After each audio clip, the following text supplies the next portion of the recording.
마지막 함께 부른 그 파더송 아버지의 노래 저도 굉장히 좋아하는데 그 하늘의 그 신비에 대해서 굉장히 생각을 더 많이 하게 되는 그런 찬송인 것 같고, 제가 좋아하는 이유 중에 하나는 생각을 좀 바꿔주는 그런 맥락이 있어서인데요.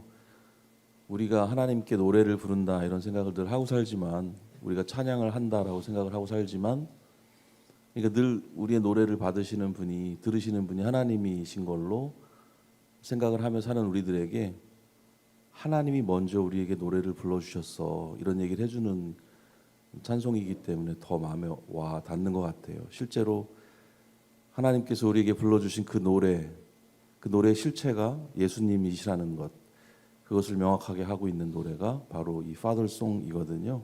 아버지의 노래, 예수님에 대해서 오늘 또 함께 생각해 볼 수 있는 시간이 될 것 같습니다. 생각의 삼중주라는 제목으로 10월달 함께 말씀 나누고 있는데, 10월 들어갈 때는 반팔 입고 뭐 나름 가을 이제 막 들어올 느낌이었는데 너무 갑자기 추워지는 것 같습니다. 그렇죠? 올해 왜 그러죠? 전 아직 단풍도 못 본 것 같은데 벌써 오늘 안에 깔깔이를 사실 입고 왔다가 벗어났어요. 좀 창피해가지고 벗어났는데 춥더라고요. 생각의 삼중주, 이제 마지막 시간이 벌써 됐고 이제 11월 넘어가면 눈이 올 것 같습니다. 느낌에. 그러니까 이제 겨울 잘 즐기시기를 바라고요. 창조의 섭리 중에 하나가 이런 거라고 생각해요. 사람은 관계 안에서 숨을 쉬도록 디자인되었다. 이것이 굉장히 놀라운 섭리 중에 하나인 것 같습니다. 우리가 여기 혼자 스스로 오셨겠지만 여기 관계가 없으신 분들은 없으실 거고, 관계를 하기 위해서는 대상이 필요하잖아요. 나 이외의 어떤 것, 나 이외의 누구, 혹은 뭐 사람이 아닐지언정 대상이 꼭 필요합니다. 그렇다면 대상이 존재한다고 해서 삶이 완성이 되는가? 그 창조의 섭리가 완성되는가? 어떻게 생각하세요? 그렇지 않죠. 두 존재가 있다고 해서 우리의 삶의 의미가 완성이 되는가? 절대 그렇지 않습니다. 무엇이 필요할까요? 둘 사이에 이 관계 안에 이야기. 무조건 그 이야기는 발생할 수밖에 없습니다. 그 이야기가 우리를 살게 한다라고 생각을 해요. 여러분들의 이야기는 어떠실지 한번 돌아보실 수 있으면 좋겠다 싶어요. 가족들도 마찬가지고, 교회도 마찬가지고, 또 기타 뭐 여러 수많은 관계들 안에 수많은 이야기들을 아마 갖고 계실 겁니다. 그 이야기들이 나를 살리고 있는지 죽이고 있는지 잘 돌아보실 수 있으면 좋겠다 싶고요. 이번 달에 생각의 삼중주라고 해서 제목을 달면서 나와 누구와 무엇 이런 제목을 계속 달았었습니다. 이제 그 같은 맥락인 것이죠. 그래서 나와 나타샤와 큰 우물 뭐 이라든지 어떤 대상이 있다면 그 안에서 어떤 일이, 어떤 의미가, 어떤 이야기가 흘러나오는지를 좀 우리가 예민하게 바라보자라고 하는 그런 의미에서 지금 3주 이렇게 쭉 얘기를 함께 했었고, 사실은 3주가 아니고요. 여러분 그 이전에 하나 더 있었던 거 기억하세요? 예전에 제가 쓱 와가지고 나와 아마샤와 큰 현미경이라는 말씀을 하고 간 적이 있었습니다. 그걸 포함하면 오늘이 사실은 이 삼중주 시리즈의 5번째 이야기이기도 해요. 오늘의 제목은 나와 우리와 여기라는 제목을 좀 달아봤어요. 지금까지 우리는 사마리아 우물가의 이야기를 함께 이제 나누고 있었는데, 예수님이 사마리아를 이제 떠나서 다시 본인의 동네 갈릴리로 이렇게 들어가십니다. 그러니까 마치 제가 대전에서 있다가 가까운 교회로 이렇게 오늘처럼 다시 오잖아요, 그죠? 가끔씩 오잖아요. 이런 느낌이라고 보시면 되는데, 예수님은 환영 받으셨을까요? 저랑 비슷한 느낌이 아닐까 싶은데 오늘의 본문을 한번 살펴보도록 하겠습니다. 요한복음 4장 46절에서 53절까지, 그리고 54절까지 한번 우리 교독해서 읽어보도록 하겠습니다. 오늘 여러분께서 먼저 읽어주시면 좋을 것 같습니다.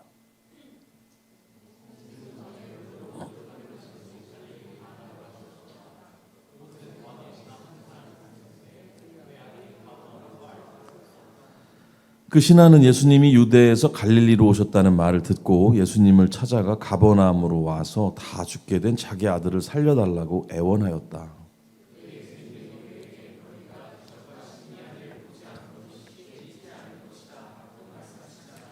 그는 예수님께 주님, 제 아이가 죽기 전에 어서 내려와 주십시오 하고 간청하였다.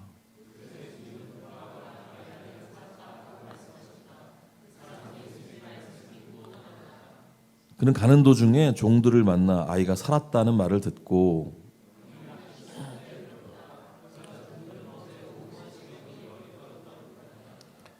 그래서 아이 아버지는 예수님이 내 아들은 살았다 하고 말씀하신 바로 그때인 줄 알고 자기와 그의 집안이 다 예수님을 믿었다.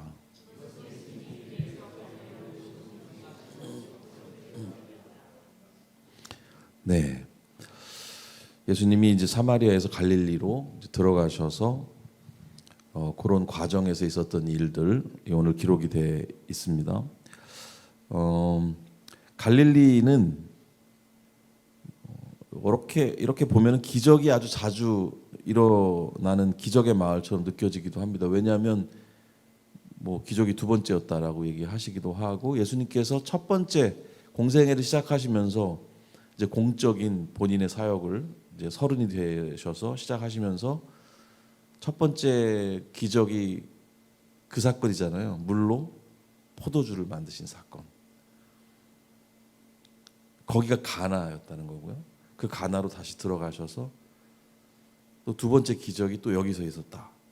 그러니까 이 갈릴리 가나라고 하는 동네가 왠지 기적이 자주 일어나는 마을처럼 그렇게 느껴지는데요.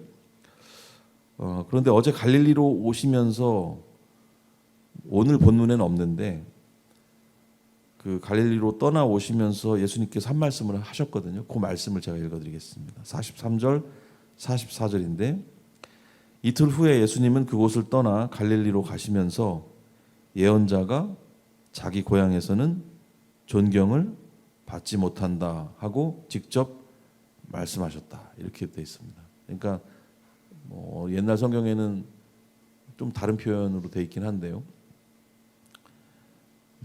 자기 고향에서 인정받지 못한다 하는 거죠. 이게 인지상정일 수도 있을 것 같아요. 내가 알던 삼돌이인데 타지에 떠나 있다가 굉장히 잘 돼서 돌아왔어.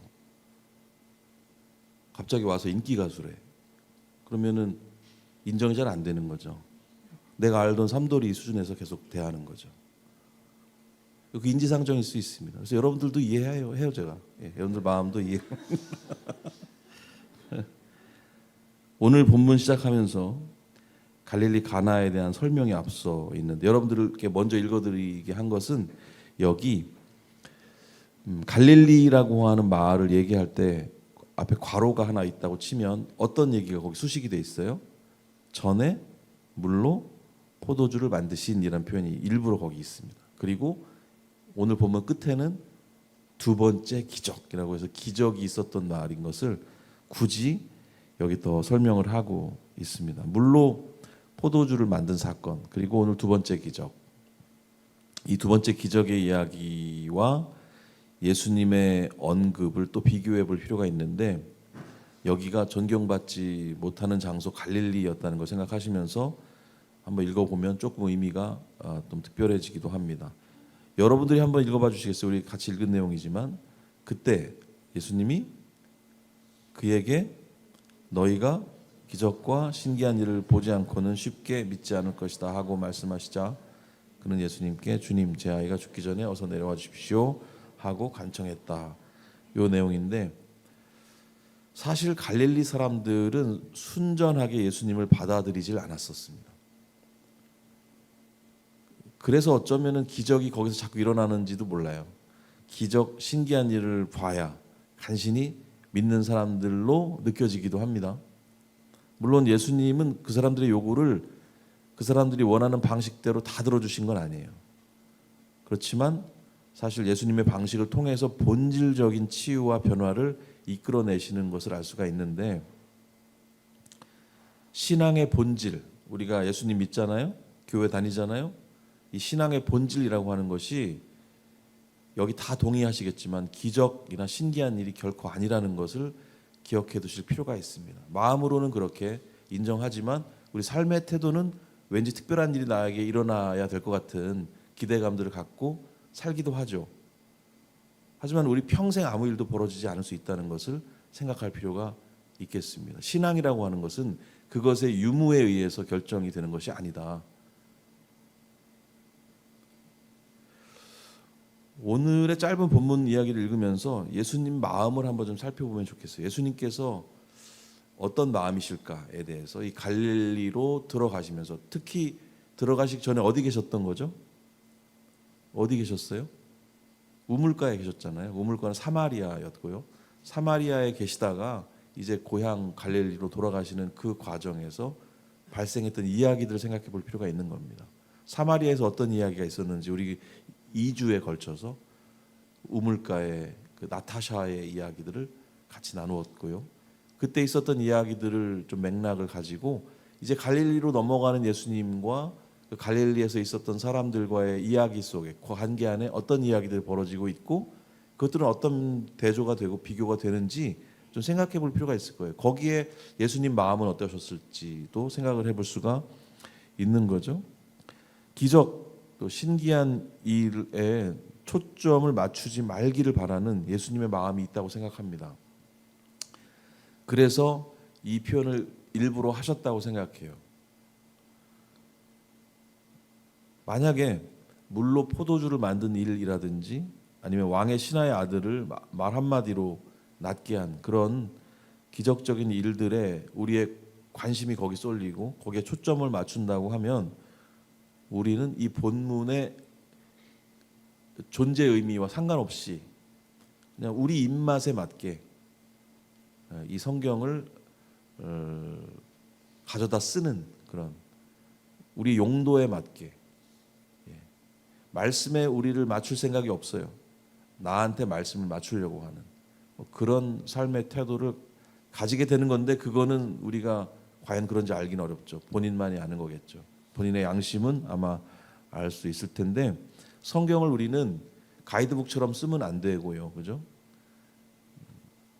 우리 용도에 맞게 편집해서 그렇게 사용해서는 안 될 거라고 생각을 합니다. 성경이 무슨 얘기를 하고자 하시는지 그 본질적인 맥락에 나를 맞출 생각을 하는 것, 그것이 올바른 태도라고 생각을 하게 되는 거죠. 오늘 말씀을 통해서도 우리는 그런 태도를 가져야 하겠습니다. 여기 왕의 신하는 50절을 한번 보여주시면 좋겠는데, 예수님의 말을 믿고 돌아갔다 이렇게 돼 있어요. 예수님 말을 믿고 돌아갔다고 되어 있지만 53절을 보시면 53절에 가서야 예수님 자체를 신앙의 대상으로 그때서야 비로소 믿은 걸로 이해할 수가 있게 돼 있어요. 그러니까 기적과 신기한 일을 믿는 마음하고 그 일을 일으키신 분을 믿는 마음이 여기 좀 다르게 적혀 있는 것 같아요. 그러니까 이 사람이 앞에 믿었던 믿음은 예수님의 실체, 그분을 믿는 믿음은 아니었던 것 같고, 어떤 기적적 일이 일어날 것에 대한 믿음, 이런 것들을 믿었다라고 이해할 수가 있을 것 같습니다. 우리는 무엇을 믿고 싶고 무엇을 믿고 있나, 이것을 이 표현을 통해서 좀 돌아볼 필요가 있을 것 같습니다. 과연 우리는 예수님 자신, 예수님 당신의 인격, 그분을 우리가 믿고 있는가, 아니면 다른 것들을 믿고 있는가에 대해서 생각해 볼 필요가 있다는 겁니다. 우리는 하나님의 손에 들린 선물이 아니고 하나님 그분을 사랑해야 하는 것이죠. 선물에 관심이 가긴 합니다만, 아버지가 손에 뭐 이만한 선물 바구니를 들고 들어오신다고 하면 아버지 얼굴보다는 사실 선물 바구니에 먼저 눈이 가는 거 인지상정, 그건 이해합니다만, 그러나 본질적으로 우리는 하나님 그분을 사랑해야 하는 것이죠. 그 선물을 하나님께서 우리에게 주시는 거 맞죠. 그래서 우리가 은혜를 누리고 치유도 누리고 행복도 누리고 기쁨도 누리지만 우리는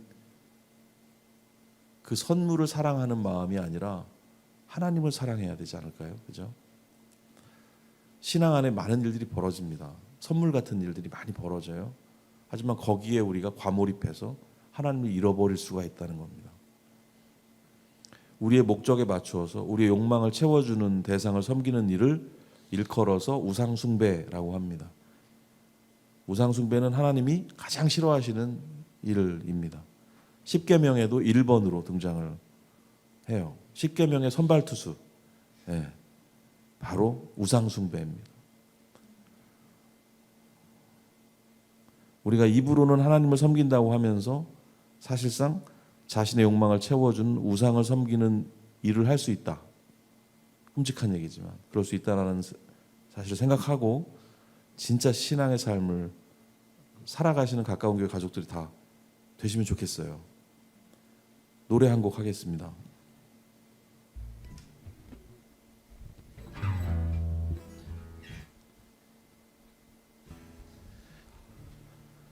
어떤 기도라는 제목의 곡인데요. 지금의 이야기들을 생각하시면서 한번 들어주시면 좋겠습니다.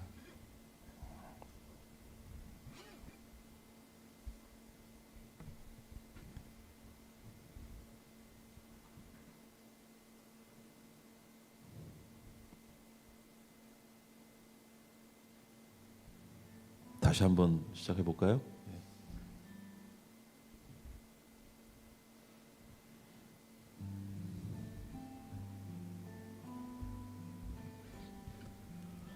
하나님 나의 기도 듣지 마세요. 그 바람에 나만 가득할 때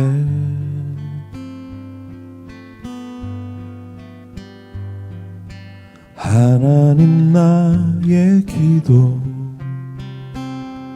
듣지 마세요.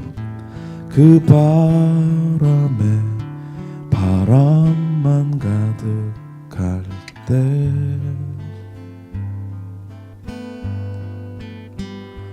오 하나님 나의 기도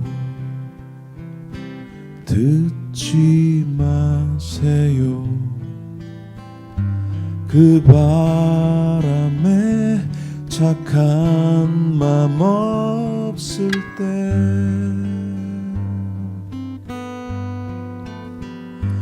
오 하나님 나의 기도 듣지 마세요. 그 바람에 욕심만 펄럭일 때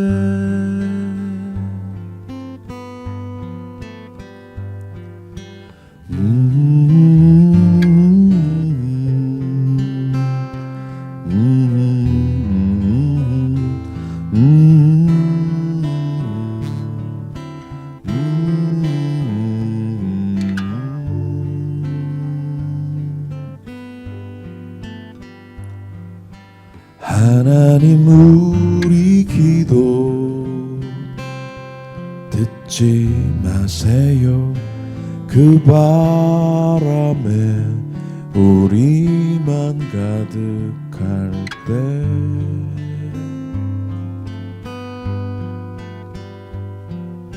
하나님 우리 기도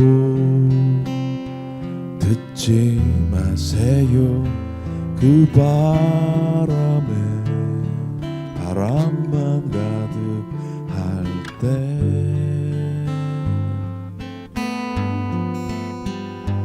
오 하나님 우리 기도 듣지 마세요. 그 바람에 착한 맘 없을 때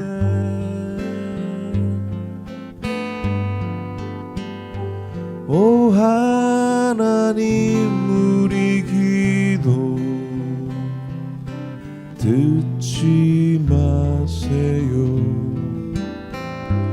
그 바람에 욕심만 펄럭일 때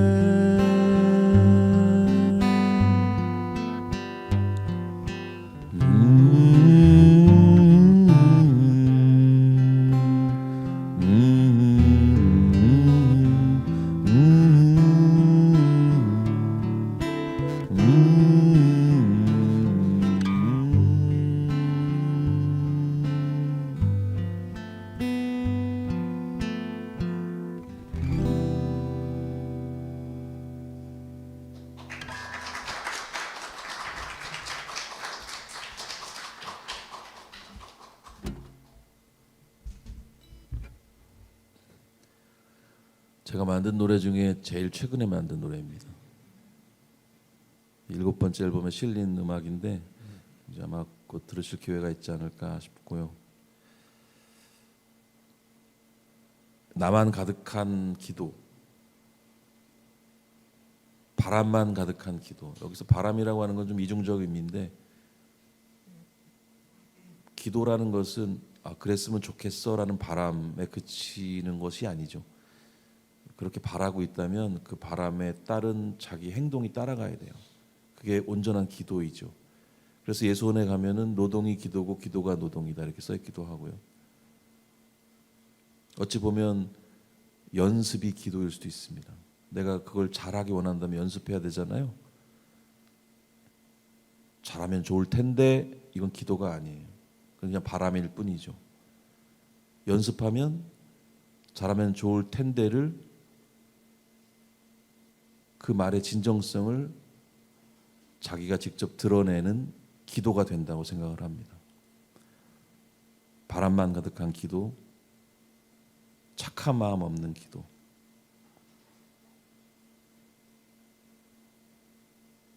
나뿐인 마음이 나쁜 마음이에요. 착한 마음 필요하죠. 욕심만 펄럭이는 그 바람에, 그것도 이중적 의미인데 욕심만 펄럭펄럭거리고 있는 그 기도, 그런 기도 하나님 들어주시지 않는 게 축복이라고 생각해요. 오늘 본문 속에서 한 가지 대조를 볼 필요가 있는데, 예수님이 갈릴리로 오시기 전에 어디 계셨다고 그랬죠? 사마리아에 계셨습니다. 거기서 예수님은 어떤 이적을 보이셨나요? 이적은 없었습니다. 어제 읽었던 거기 사람들 말 한번 다시 들어볼까요? 어제 읽은 건 아니겠죠. 우리가 지난주에 읽었던 건데 마치 어제처럼 기억이 나실 거라고 생각을 해요. 네, 요한복음 4장 41절에서 42절은 여러분들이 한번 읽어주시면 좋겠습니다.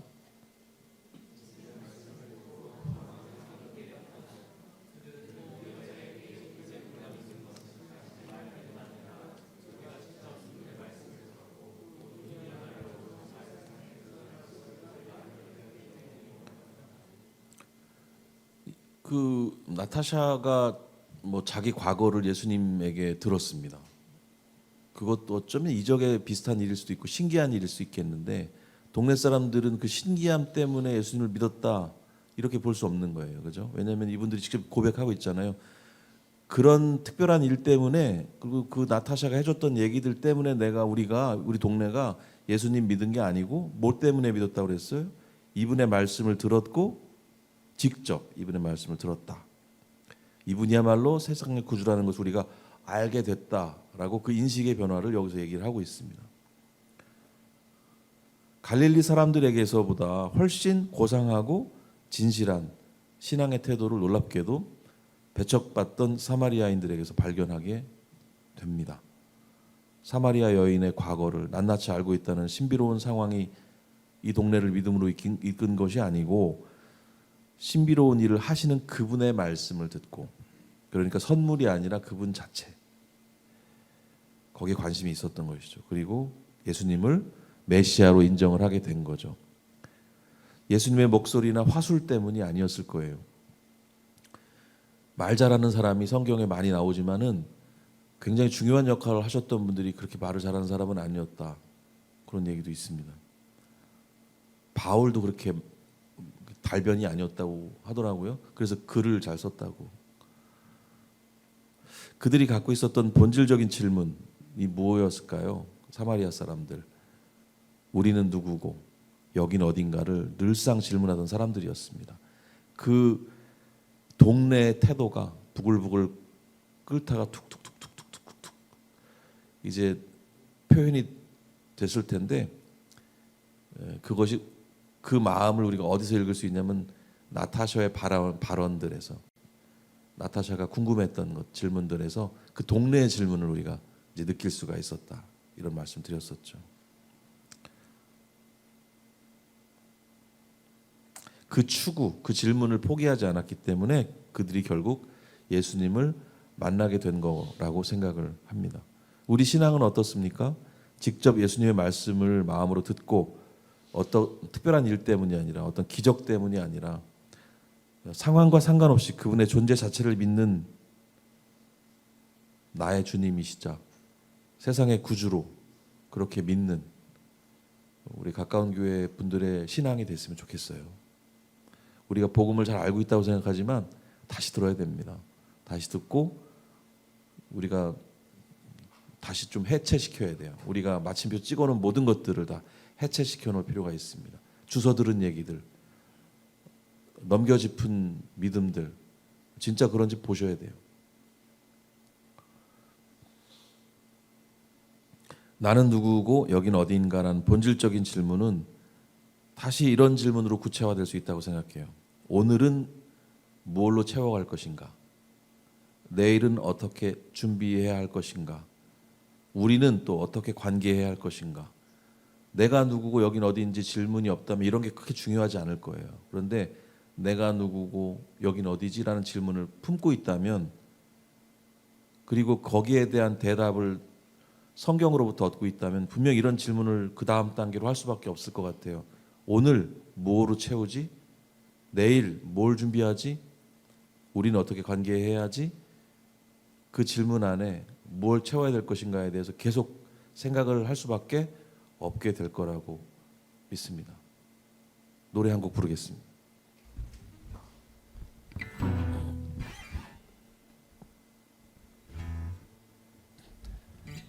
메이커스 왈츠라고 하는 곡인데 이 곡을 한번 들어봐 주세요.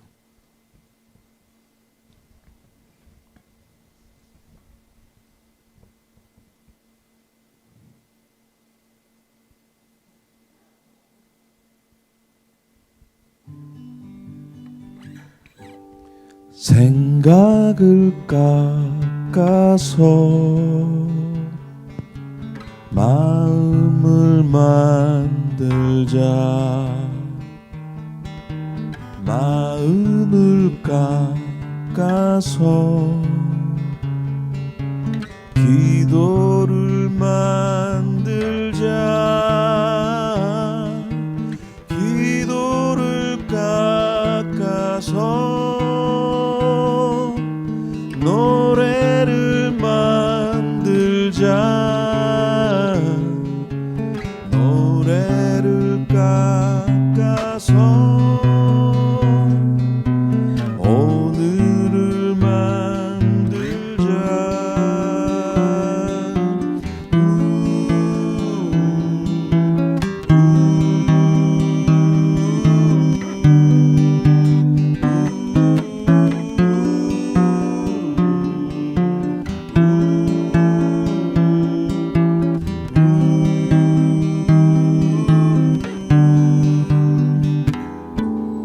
슬픔을 깎아서 위로를 만들자. 위로를 깎아서 평화를 만들자. 평화를 깎아서 희망을 만들자. 희망을 깎아서 내일을 만들자.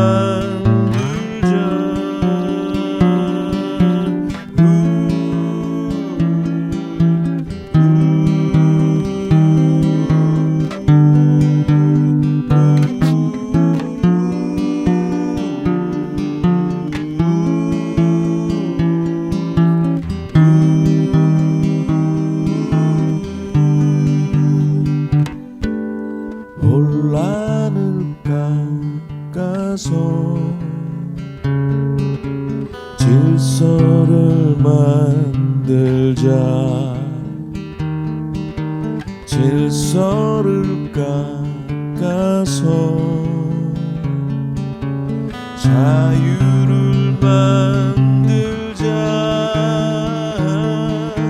자유를 깎아서 믿음을 만들자. 믿음을 깎아서 우리를 만들자.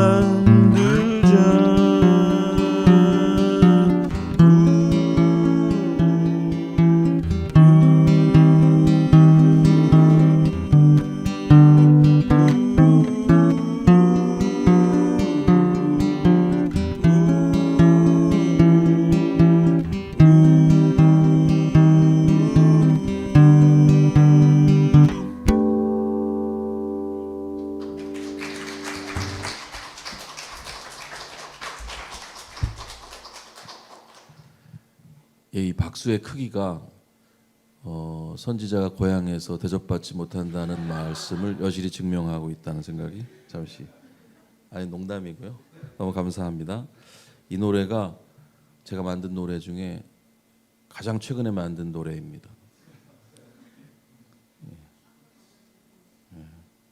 아까 두 곡을 동시에 만들었어요. 같은 날 만들었다기보다는 오랫동안 수년 전부터 기록해뒀던 뭐 멜로디와 가사의 조각들을 그날 이렇게 연결시킨 날이 8월 26일입니다. 사실은 8월 26일 날 두 곡을 이렇게 완성을 하게 됐는데, 우린 다 사실 가만히 여기 앉아 계신 것 같으나 무언가를 깎아서 무언가를 만들고 계신 분들이거든요. 굳이 표현을 그렇게 하자면 거기에 해당되지 않는 분들이 없습니다. 오늘도 어제도 여러분들 태어나시면서 계속 무언가를 깎아서 무언가를 만들어 오신 분들이세요. 하나님이 나를 그리고 우리를 여기에 부르신 이유가 있습니다. 여기서 돈 따먹는 거 잘하라고, 땅 따먹는 거 잘하라고, 잘 먹고 잘 살라고 부르신 게 아니에요. 그 좋은 일이지만 그게 우리 부르심의 핵심이 아니라는 겁니다. 우리가 떠나온 아름다운 동산, 거기로 모든 사람들을, 너도 갈 뿐 아니라 모든 사람들을 함께 데려가자고, 그러기 위해서 하나님 나라를 여기서 먼저 함께 누리고 그 자유와 평화의 나라로 모두를 참여시키는 일을 함께 하자고 우리를 여기로 불러내신 거예요. 그러니까 우리는 구원받아야 하는 사람임과 동시에 구원의 일에 참여하는 사람의 정체를 가지고 있는 겁니다. 여기서 살아가는 시간들이 쉽지 않을지라도 우리 삶은 사실상 놀라운 특권이자 기회라고 말씀드릴 수가 있습니다. 제가 선교단 활동을 꽤 오래 했는데요. 선교단 단장이시던 성규 형이 있었습니다. 그 성규 형이, 제가 자주 말씀드리는 얘기긴 한데, 성규 형, 기선이 형, 길승이 이렇게 셋이서 자주 다녔었습니다. 한 차로 대전에서 선교단 활동하면서 서울로 공연을 자주 왔었어요. 선교 집회를 많이 왔었습니다. 어느 날 셋이서 연서대 앞에 창천교회에 노래 부르러 왔다가 새벽에 내려가는 길이었어요. 제가 중간에 세종시쯤 살고 있었어요, 현재. 그래서 제가 차를 거기 두고 이제 중간에, 제가 막내니까 10년 다 형들이니까 제가 운전을 이렇게 했었거든요. 내려오는 길에 이제 저는 제 차를 가지고 집에 가야 되니까 내렸고, 그 두 형이 이제 새벽에 널브러 자고 있다가 운전을 누군가 해야 되니까 성규 형이 운전대를 잡고 기선 형이 제가 앞자리로 옮겨 앉고 인사를 했습니다. 얘가 장난기가 올라가지고 기선 형한테 제가 손을 딱 빼가지고 내리면서 기선 형 잘 가 하고 이 손등에 뽀뽀를 이렇게 하고 보냈어요. 그리고 이제 집에 갔는데 새벽 5시쯤 됐나? 잠자려고 누웠는데 전화벨이 울려요. 그걸 받았더니 제 친구 봉구 씨가 전화가 왔는데, 대전에 있는 봉구 씨. 길승 씨, 기선 형 죽었어. 빨리 대전으로 와. 그런 전화였어요. 지금 방금 헤어진 형 제가 손등에 뽀뽀한 형이 죽었대요. 차가 뒤집어진 거예요. 가다가 졸음운전을 하셔가지고. 그래서 회덕 인터체인지에서 차가 굴러가지고, 저는 그때 마음이 너무 아팠던 게, 제가 그때 대전에 살았으면 그냥 쭉 갔을 텐데, 저는 졸음운전이라는 걸 모르는 사람이거든요. 너무 예민해가지고 뭘 탈 것에 타면 잠을 못 자요. 미국 갈 때도 12시간 이러고 가요. 정말로. 너무 마음이 안타까웠고 그랬어요. 성규 형이 졸음운전을 했으니까 성규 형은 또 얼마나 힘들겠어요. 그 시간이, 회복의 시간이 굉장히 많이 필요했을 거고, 지금도 성규 형은 그거 굉장히 힘들어 할 거예요. 근데 그 사건이 있고 얼마 지나지 않아서 예정되어 있던 중국 선교를 가게 됐어요. 성규 형이랑 저랑 비행기 옆에 앉아서 가는데 이런저런 얘기를 하다가 제 마음을 조금 얘기를 하게 됐었고, 형한테. 성규 형이 그런 얘기를 하는데 제가 깜짝 놀랐어요. 어떤 얘기를 했냐면, 여러분들에게 그 얘기를, 제 이런 뭐 특별한 사건 사고를 얘기하고 싶은 게 아니고요, 여러분들에게 이 말씀을 드리고 싶은 건데, 성규 형이 그 슬픔과 어려움을 극복하게 됐던 생각이 있었어요. 그 생각이 뭐였냐면, 저한테 이렇게 얘기하더라고요. 길승아, 이런 아픔과 고통, 슬픔도 사실은 천국에서는 경험할 수 없는 것들이잖아. 하나님이 나에게 주신 기회이고 여기서밖에 경험할 수 없는 시간인 것 같아. 그런 얘기를 하시더라고요. 천국에서는 있을 수 없는 시간들, 그러나 이 땅에서 우리가 존재하는 시간 동안에 겪을 수밖에 없는 고통들, 이런 것들을 특권이라 얘기하는 건 조금 너무 지나칠 수 있을지 몰라도 사실상 특권에 가까운 상황들이라고 보여져요. 왜냐하면 그 아픔이 버려진 아픔이 아니고 하나님이 보시는 아픔이라는 것이죠. 그 시간들을 어떻게 지내는가, 이게 너무 중요한 얘기라고 생각이 들어요. 우리에게 주어진 이 시간이 고통으로 가득하더라도 그것에 대한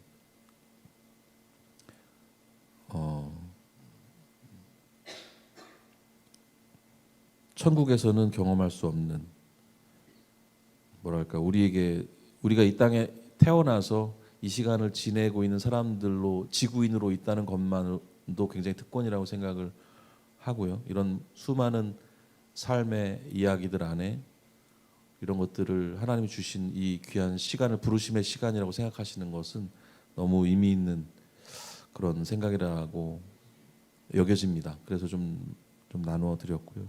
희노애락이 각각 너무나 크게 실감되는 시간들 살아가면서 사실 이런 생각까지 해내기가 쉽지가 않습니다. 하지만 우리는 언제나 가난한 마음을 가지고 본질적인 삶의 이유들을 감사함으로 끊임없이 붙들어야 할 필요가 있습니다. 나는 누구고 여기는 어디인가라는 질문에 대해서 하나님의 부르심의 관점으로 이해를 하게 되면 우리는 지금 무엇을 깎고 있는가, 또 무엇을 만들고 있는가를 생각할 수밖에 없는 것 같아요. 우리의 오늘, 우리의 내일, 그리고 우리들 자신의 아름다움을 생각하게 된다는 말씀입니다. 아름다움을 따라가는 삶의 방향, 그것이 하나님이 우리를 인도하시는 길이라고 생각을 해요. 그리스도인 모두에게 이런 부르심이 있습니다. 오늘도 부르심의 시간을 사는 이 귀한 기회에 여러분, 무엇을 깎아서 무엇을 만들 것인가, 오늘도 우리는 그 국리로 설레일 필요가 있다고 생각을 합니다. 하나님 나라가 가까이 왔습니다. 그러나 가만히 앉아 있으면 계속 먼 나라일 수 있어요. 가까운 교회도 마찬가지라고 생각합니다. 우리가 움직이지 않으면 결코 가까워질 수 없습니다. 예수님이 우리 곁으로 가까이 오셨어요. 이제 우리가 그 나라로 가까이 걸어 들어가야 한다고 생각을 합니다. 그 삶을 살고자 하시는 모든 분들을 오늘 성찬의 자리로 초대를 하고 싶습니다. 고린도전서 10장 16절 17절 제가 읽어드릴게요. 우리가 감사하며 받는 축복의 잔은 그리스도의 피에 참여하는 것이 아닙니까? 또 우리가 떼는 빵은 그리스도의 몸에 참여하는 것이 아닙니까? 빵이 하나인데 우리가 그 빵을 함께 나누어 먹음으로 우리 많은 사람들은 한 몸이 될 것입니다. 오늘은 고린도전서 10장 16절과 17절, 성찬 제정의 말씀 이후에 성찬의 의미를 다루는 말씀을 읽어드렸습니다. 놀랍고도 놀라운 인생이라는 기회, 감사하기에도 사랑하기에도 짧은 이 부르심의 시간, 그동안 나와 우리는 자신과 우리 공동체의 삶을 의미 있게 바라보고 또 그렇게 살아가야 합니다. 그래서 저는 늘 성찬 제정에 대해서 삶의 제정이라고 말씀을 드리고 있습니다. 우리는 개인으로만 아니라 공동체로 부르심을 입었습니다. 나라는 교회 그리고 우리라는 교회입니다. 우리가 여기서 한 몸이 되는 일이 바로 오늘 우리들의 성찬의 의미인 것이죠. 예수님과 나와 우리가 여기서 한 몸이 돼서 그 모습을 닮아서 함께 걸어가시길 소망하는 우리 가까운 교회 모든 가족들을 성찬의 시간으로 초대합니다. 한 분씩 나오셔서 빵과 이 잔의 시간 참여하도록 하겠습니다.